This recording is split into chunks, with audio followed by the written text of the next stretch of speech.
Cooling off. This one may seem like the obvious answer, obviously. This is the first thing in the contract that you typically will see when it comes to conditions. Every state has their own different rules, and we'll cover that later on in here, and you also have that cheat sheet.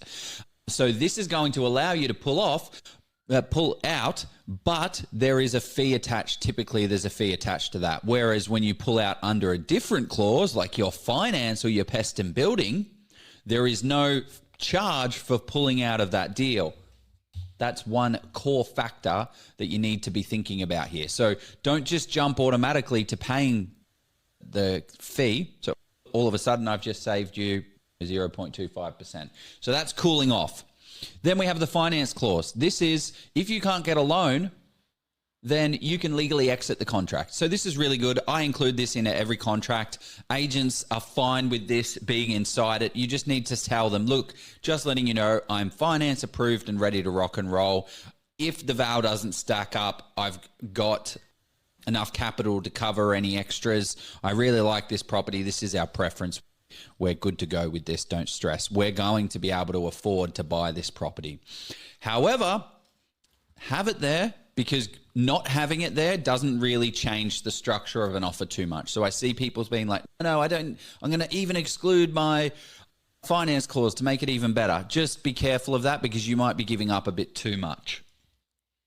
Building and pest inspection. This is if a pest and building expert uncovers major issues like termites or structural damage. Now, what you can do is create a pest and building clause that isn't just structural. So it can allow you to pull out in any way, shape or form, even if your cat doesn't like it, right? So you've got to make sure when you request a pest and building, you get the conveyancer to review the contract and say, hey, is this a get out of jail free or is it just a structural one? And then you need to go back to the agent and say, hey, Mr. Agent, in my offer, I gave you the clause that it needed to be, and you need to give me that clause. We're obviously not here to pull out of a deal. I'm here to buy a property. I don't want to waste anybody's time. This is literally a conversation I just like yesterday had a chat to get an off-market deal. They're like, look, we got this thing off market. I just really want to know that you're actually going to go ahead with a deal. And I'm like, look, I don't make any, I mean, from a buyer's agent's perspective, I don't make any money if I pull out of deals. I'm not wasting my time going under contract and pulling out of deals. And you need to have that same attitude. Mate, I'm an investor. I need to buy a property. I'm not here to waste anyone's time. I've got the capital. I've got the cash. Sorry, I'm going off on a tangent. I feel like I'm hitting finance. But pest and building, that is all about making sure that it's not just covered under structural. Now, in Victoria, there are typically, the agents have two clauses. There is the structural and then there's the non-structural pull out for anything. Always try and get that non-structural one, because that leaves a little bit more flexibility. The other thing to mention with the pest and building thing is if you are looking at a contract and it's like a pest and building report and you realize that, hey, actually that kind of looks like structural, call up the pest and building guy and say, hey, Mr. Pest and Builder, can you make this a major structural defect? Because that might actually help you pulling out of that deal if it needs to be. Just something, obviously, make sure it is that problem, but yeah. Special conditions clause gives you time to check the local zoning, the council approvals, the easements, or anything that could be able to derail. This may allow you to pull out if you've structured that correctly. So those are the main clauses that you can think about to be able to pull out of the deal.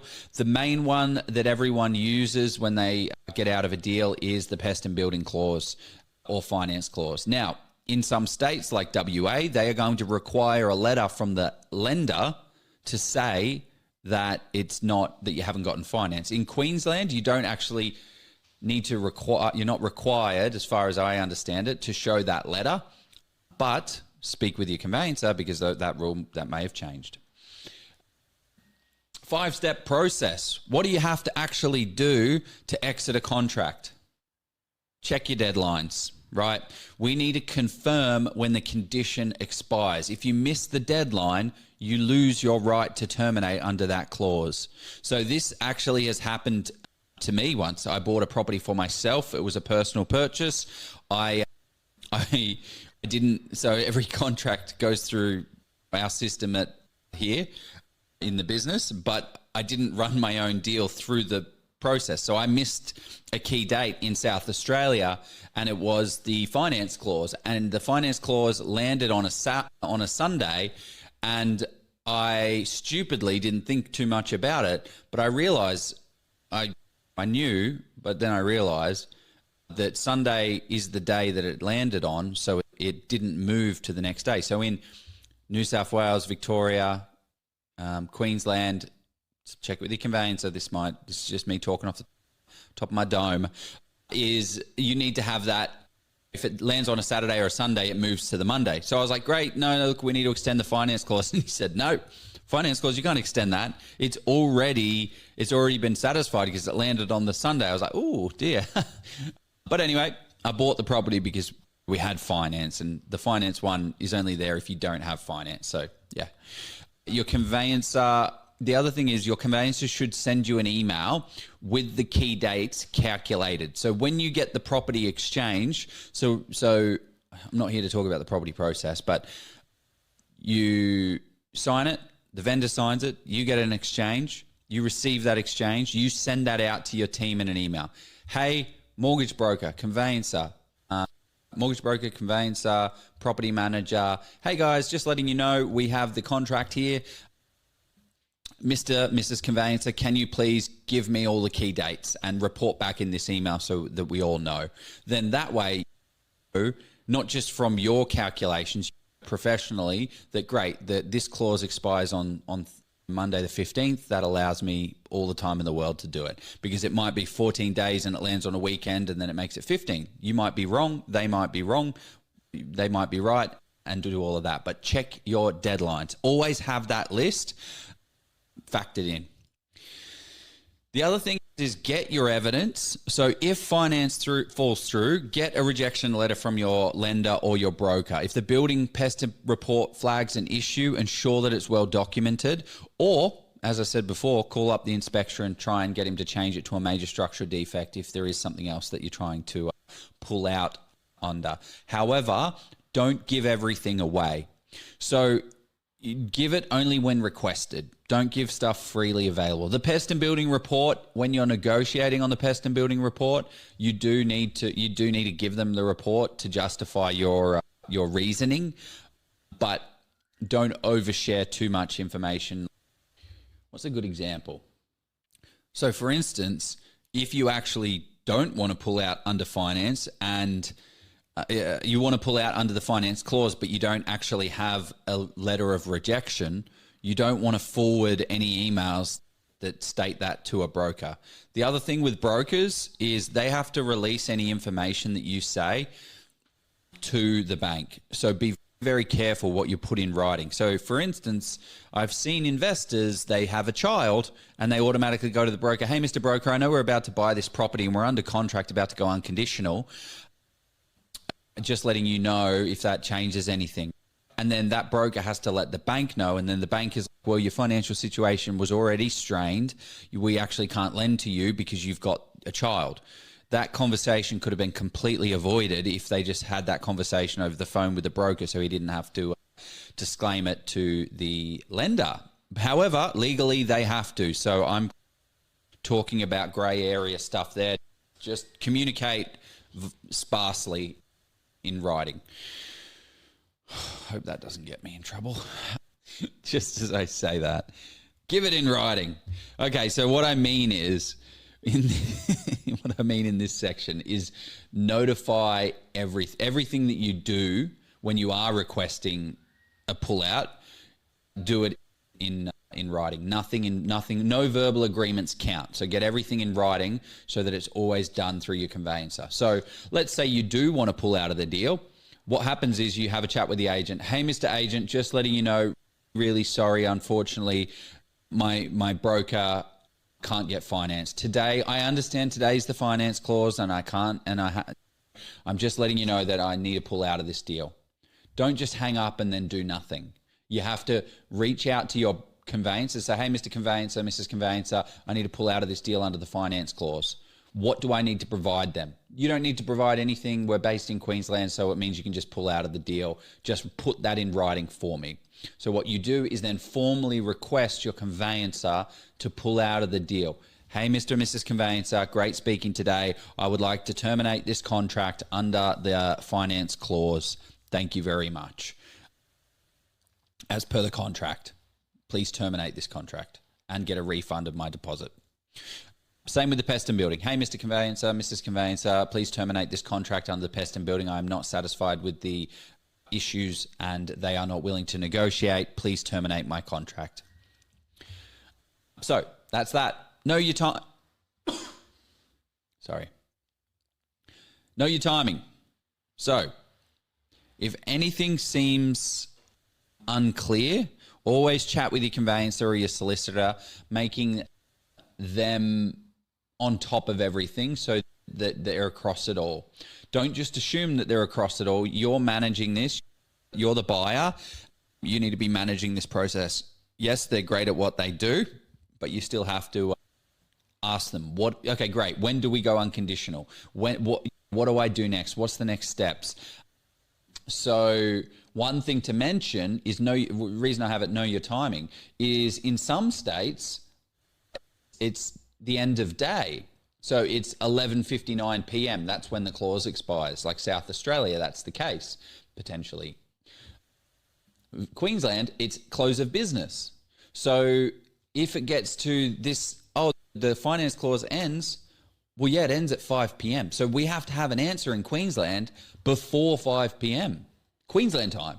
So if you're in WA and you're trying to sort a Queensland contract, you're going to be in a world of hurt if you think it's 5 p.m.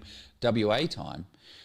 It is, and generally speaking, it's where the property is based. So if you're buying in WA, that's what time it is. If you're based in New South Wales buying in WA, it doesn't matter about you being in New South Wales. It's based where the property contract is. So that's a key point as well. So know your timing for that state. So at 5 p.m. is when it needs to do it. It's business days. Get your deposit back. The beauty of pulling out of a contract at the conditional phase, if it's all legal and you're entitled, you'll get a full refund of your deposit back.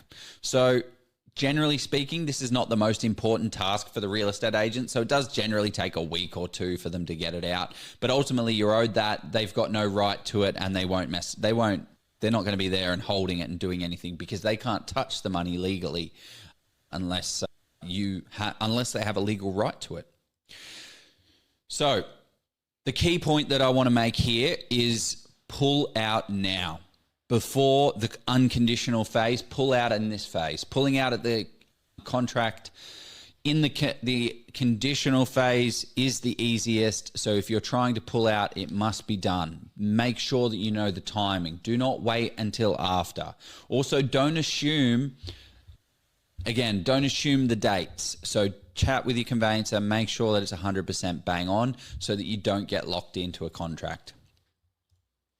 Okay, this is what happens when a contract goes unconditional. So once a contract goes unconditional, there is no real turning back. The deal is locked in.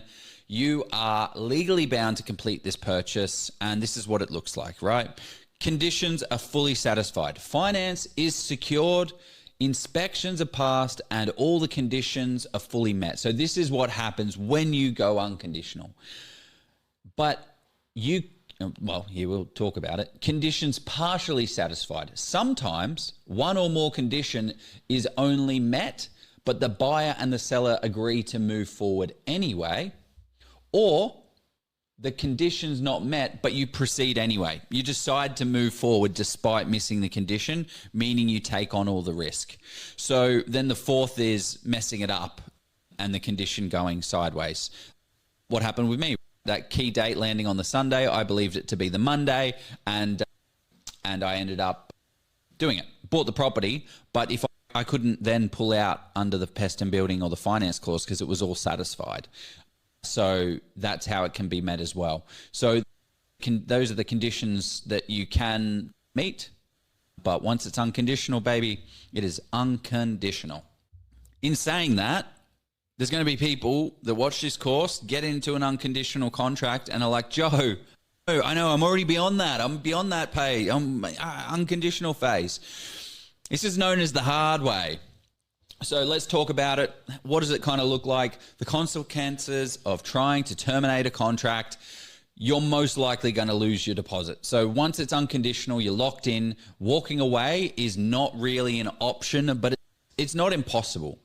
If you absolutely need to get out, these are the escape routes, right? Loss of the deposit. So if you've put down a 10%, 5%, 3% deposit, most likely they're going to keep it. You've already transferred that money to the conveyancer's account, to the agent's trust account. Also, tip on trust accounts, always call the agent and make sure off the number that you've been dealing with them that the trust account details are correct. There's a lot of shady stuff with scammers and stuff on that. But anyway, you'll lose your deposit most likely. Now, what happens sometimes is you put down a partial deposit, like we'll put down $1,000 holding deposit, and then on unconditional, you've got to pay the remaining fee. So that's when you pay the unconditional. So if you have only transferred them $1,000, but once you go unconditional, you've transferred them the $30,000 or whatever that number is. But if you don't meet the clause, you're going to have a fight on your hands. Well, there it is there, legal action.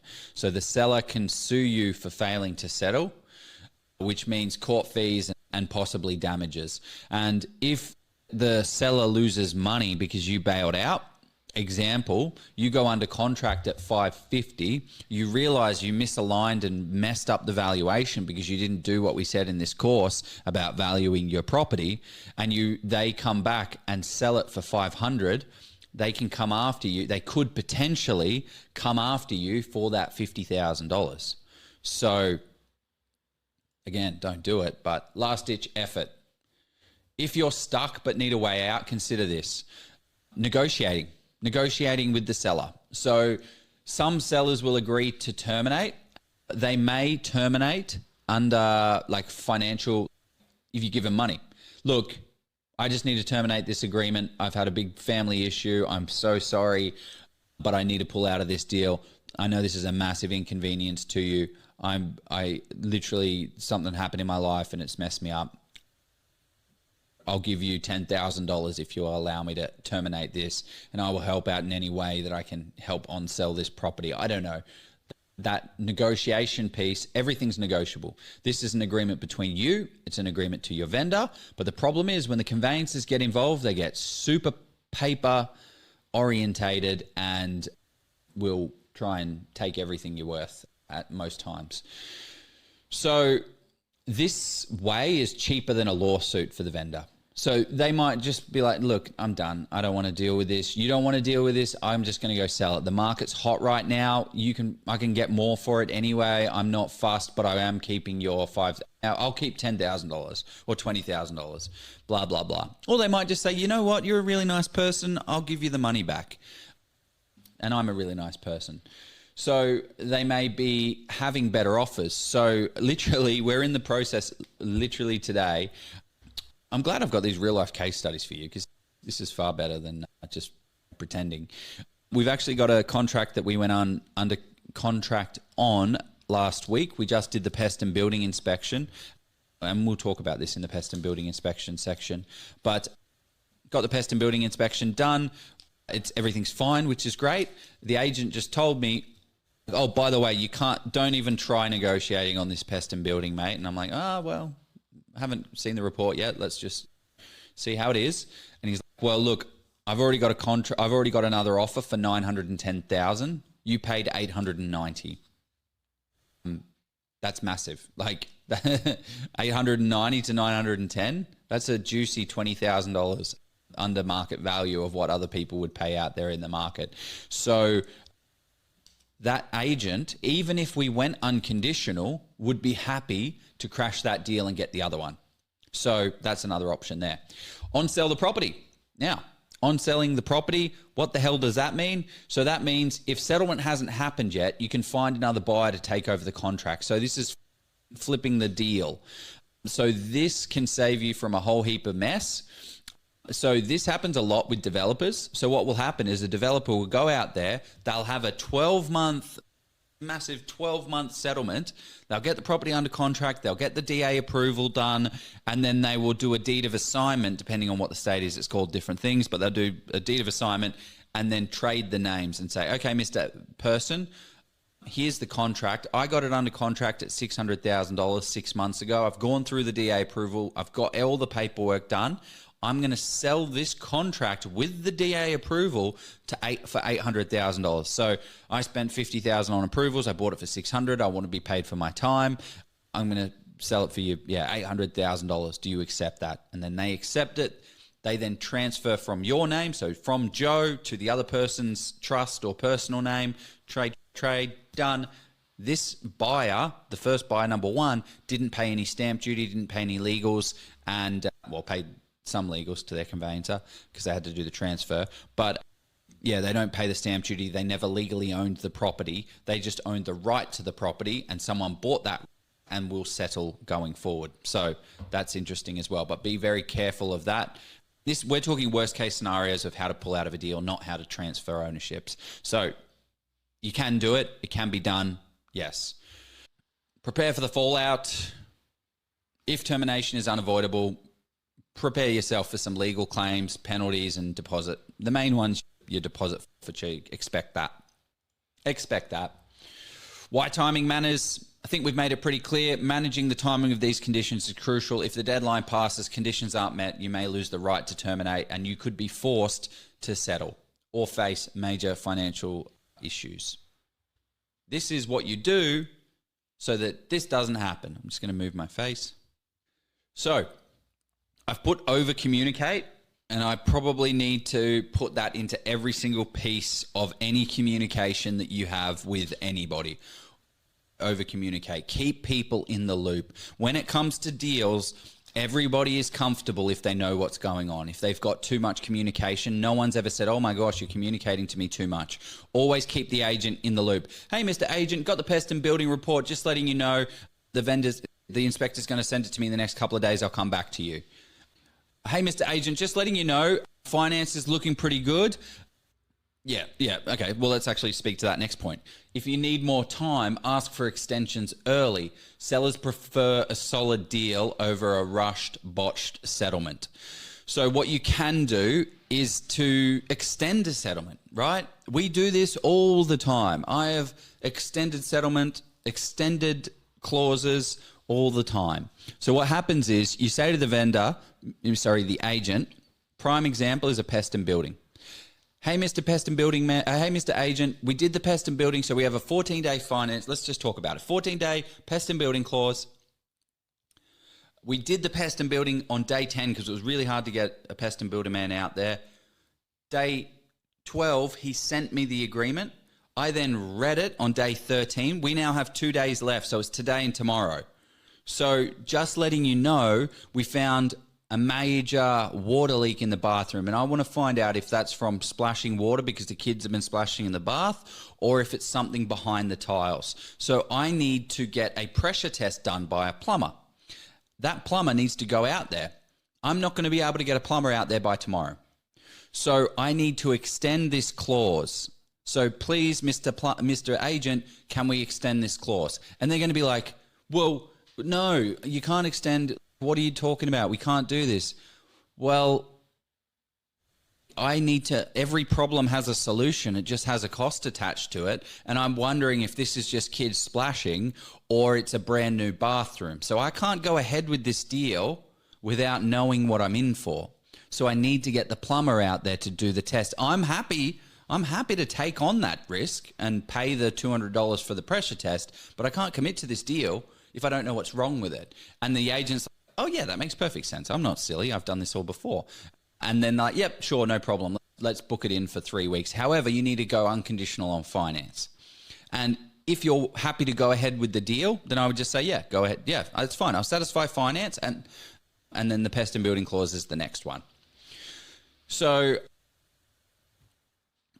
always ensure your legal team submits unconditional confirmations before to avoid dispute. So I guess I probably didn't mean unconditional, maybe conditional. So always let them know, hey guys, just letting you know, I'm happy to satisfy finance. Hey, we're just satisfying the pest and building. but you don't need to let them know you're satisfied, because it satisfies typically automatically without you confirming it. So just always keep the legal informed when you're going to extend, if that gives you the insight. Each state has different rules, whether you get a cooling off period after signing. Here's the cheat sheet. You've already got that other cheat sheet, but this one is just another version, high level snapshot. We have no cooling off in WA. WA also doesn't allow you to pull out under the finance clause. It becomes a big difficult issue. So be very cautious. You can't really, everything needs to be right unless there's major structural issues, and there's not many structural issues. South Australia, 2 clear business days after the cooling off, after the submission of the Form 1, which is that statement documentation. And then we have New South Wales, 5 clear business days, Victoria, 3 clear business days, and Queensland, 5 clear business days, including the exchange day. They all have a fee attached to cooling off, which is a 0.25 in New South Wales and in Queensland, and then Victoria has a 0.20. Northern Territory and Tasmania, there you go as well. No cooling off in Tasmania, not very agent buyer friendly. Red flags. Red flags. These are the things that you just need to keep an eye on, because I see it all the time. There's one that should be at the top, and it's this one. Always check the offer includes the requested clauses. So one of the things we always include in our contracts is access to the photography used to list the property. And that allows us to then rent the property. And we'll talk about that later on, I'm sure. But it means that you get access to the photos and you can put it on real estate rather than the other company ones that are rubbish. So that is very important, because what happened, why am I telling you this? We got a contract and I said access to the photography use, it's the same clause. They sent us the contract back and then it says access to the photography only if you use our agency. And I was like, no, when did I put you? I'm not using I may use your agency, and this is where you need to be careful when you're negotiating. You just need to say, look, I may use your agency for the rental, but I don't know. You guys have to present who you are, what you do, and how it all works. I'm not promising you that, but you need to put the bloody clause that I gave you. This is the word for word. What's the problem? This has got nothing to do with Ray White's agency. It's the photography that's owned by the vendor needs to come to me when it's done. What's the problem? Are we crashing a deal over this? And then it becomes a negotiation piece. But that then becomes not a negotiation between you and the vendor. It's the agent getting involved, getting a piece of the pie, which is not necessarily in the best interest of the buyer. So it becomes this weird little legal mix. Anyway, things to look out for, things to be scared, like red flags, vague conditions. So if the contract is missing a clear exit clause, you might be signing up for financial hell. So if it says, if you put a 14-day finance clause and it doesn't really say too much, then you may not be able to pull out on finance. If the pest and building says pest and building clause, well, what does that mean? That doesn't mean anything. It needs to be like pest and building clause allows you to pull out under blah, blah, blah, blah, blah, blah. Pressure to waive clauses. So if an agent is pushing you to go unconditional or pushing you not to get a pest and building, be very suspicious. In New South Wales, they're all about the section 60. They get you to sign the 66W. That's standard. But if they're saying, no, you're not getting a pest and building clause. What? Why would I not get a pest and building clause? What have you got to hide? So the other question that comes up a lot as property investors is, I hope you guys watch this at 2x speed, because I feel like there's a lot of value, but there's a little bit of rambling in the middle. So sorry, but I think it's all valuable. There's a lot of asides. So someone says, oh, the agent's pest and building. Will I use your pest and building? The agent says, hey, no, you don't need a pest and building. I've gone out and gotten one. Number one, I call up that pest and builder and say, hey, mate, you went to that site 123 Smith Street. What did you think?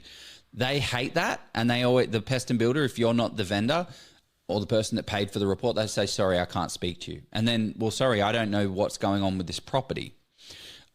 Also, if that agent has a relationship with that pest and builder, they are not on your side. This is the vendor's report. You need to get an independent one by an independent person. So don't just rely on the agent's one. Legally speaking, it should be 100% accurate, but we're dealing with human beings here, and human beings have incentives, and incentives can go awry. So yes, there you go. So always, again, I'm going to say this one again because it's on the list, but also it's very important. Ensure what you ask for is actually there. Ask the conveyancer. So you read the contract, you ask for access to the photography used to list. Great. Where's that in the clause? Oh, there it is there. Great. Yep. No, that's correct. Sounds correct to me. And then you go back to the conveyancer and say, hey, Mr. Conveyancer, these are the offers. This is the offer that I sent them. Is that all in the contract? And let me know the key dates of this contract as well. And then the follow-up question, does this finance clause allow me to pull out on finance? Do I need a document to say that I'm pulling out? Number 3, pest and building. Is this a get out of jail free card one, or is this just structural? And they'll say it's just structural. Okay, well, now you know where you stand. You may need to go back to the agent and do that.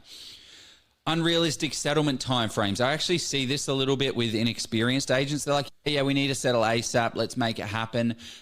And then I say, well, let's be realistic here. We're dealing with banks. So if they're like, no, we need a 15-day settlement.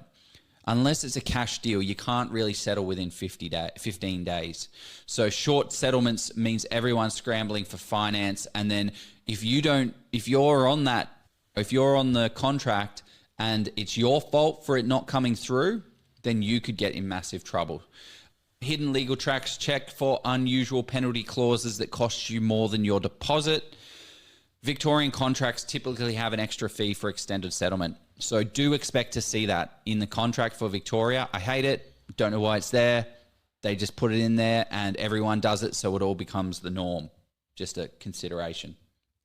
Final words on knowing your exit strategy before you sign. Never assume you can back out without consequences. Read your contract like your financial future depends on it, because it does. Use the legal clauses to protect yourself. Every condition should have a finance clause, a pest and building clause, or you're just playing with fire. Remember what I said about South Australia? They have a 2-day cooling off period, so you may not need a pest and building clause, which will make your offer look a little bit better. And let the agent know I'll be doing a pest and building during the cooling off. If they've got a problem with that, then that's a major issue and a big red flag. I've never had an agent say, no, you can't have a pest and building in South Australia. If you're already locked into a contract, and we go through the pest and building negotiation in the other section, get creative, try and sell it, try and negotiate. If all else fails, brace for impact. Smart investors don't just play the game, they make the rules and make the rules work for them. Know your rights, protect your cash, and never get caught without an exit plan. Always be strategic with your property purchases.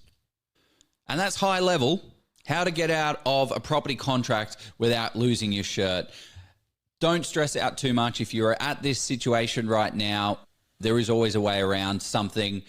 We've pulled out of many contracts at the preconditional phase.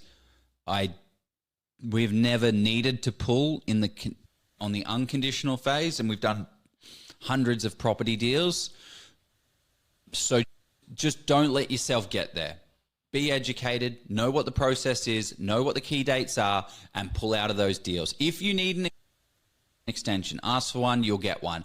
And because the alternative is, hey, Mr. Agent, I need an extension. Why? Because I haven't got finance yet. Well, we're not going to give it to you. Okay, well, so you're not going to give me a 7-day extension. So you're going to list the property back on the market and then try and sell it to then go back under contract for a 14-day pest and building and a 14-day finance. So that's another thing that I should have probably had in here, but I'm mentioning it now, so we're all good, is they're incentivized to keep the contract going. So yeah, ask for a 7-day extension if you need it for finance. Finance is the biggest one that we always extend. Not always, but many of the extensions are for finance because banks just can't do it. They're not getting together at their time. And you just need to communicate, over communicate. But I hope that has helped you out throughout the journey, understanding the process. And hopefully if you're in a bit of a bind, maybe it's helped you out of that bind. Good luck. Okay, guys, this is the fun section, or also known as the crap section. This is all about the legal side of things.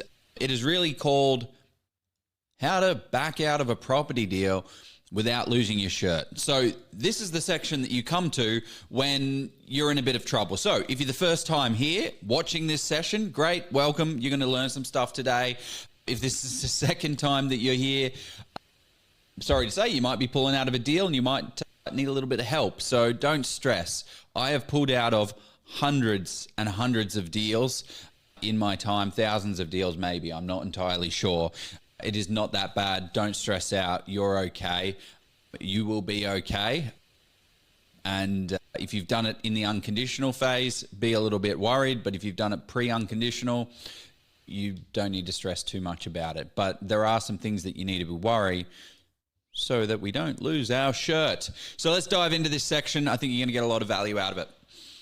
One thing to mention, I'm not a legal expert. I do not claim to be a legal expert. I do not play a legal expert at all. I previously worked at the head of sales of a legal technology company, but that does not make me a legal expert. So please seek legal independent advice. So if you've come here for information, but then go straight back to your conveyancer. So this is just more for you to get educated and ask those educated questions to your conveyancers. So this is the no BS guide to terminating a property contract. So this is how it works. The contracts are binding until they're not, okay? So these conditions in the contracts are there for this purpose alone, right? So we set up the contract. So whether you can walk away from a deal or not walk away from the deal, right, and getting hurt, depends on the type of contract that you've signed, where you signed that contract, and what state you bought that contract, and also what stage of the contract are you in. So if you don't know your rights, you could be handing over a whole heap of money to people that you don't actually need to. I see it all the time when people are like, oh my gosh, I need to cool off on this property. I'm in Victoria. It's only been 3 days, but we got the pest and building and we're unhappy with it. So we're going to cool off and pay the 0.25% fee. Hey, no, don't. Be more strategic about that. You can pull out of the pest and building inspection potentially based on depending on the contract and all that good stuff. I'm going to have a lot of caveats in here. I'm sorry. I could get in trouble from a legal side of things. So we just need to be really careful in this section. So I apologize if I keep repeating myself saying may, if, maybe, and all that good stuff. But essentially, if you don't know what your rights are, you're going to you can get in trouble. So the good news is there is always a way. There is always a way out. And it really depends on the type of property contract that you're in and the type of stage that you're in for that contract. So I'm going to move my little head out of the way in the middle here just to show you the difference. So these two images may look very similar, but they're completely different. As you guys already remember from the legal side of things, you can see here there's two stages that we're talking about. We're talking about conditional and unconditional. The conditional phase is when the contract is conditional to things, and those things are typically cooling off, which is 2 days in South Australia, 3 days. Yeah, we'll go through all the three. I don't need to go through every state, but these two phases here. So exchanged and unconditional exchange. So that is one thing that you need to know. So we'll go through both of these stages and what it looks like to pull out. But really, the ideal point of pulling out is this exchange phase here. What I'm saying here is there's no way out. There pretty much is a very difficult way out, but let's jump into it. So optimal option number one. So we're going to go through option number one, which is pulling out of the contract on the conditional phase. And a conditional means that this contract is conditional to these contract terms being met, which are typically the pest and building, the cooling off, and the finance clause. So a conditional contract means that you're still in control and that those conditions haven't been met before the contract becomes unconditional, which is more of legally binding. So if you aren't satisfied, you may be able to walk away without any of that financial penalty. So what are the common clauses that allow you to exit a property? Those common clauses are cooling off. This may seem like the obvious answer, right? It may seem, oh my gosh, let's pull out. It's the first answer, but it's not always necessarily the best one. If you have a pest and building clause in there, when you pull out of a deal under pest and building, Jesus, let's remove that bit. So this may seem like the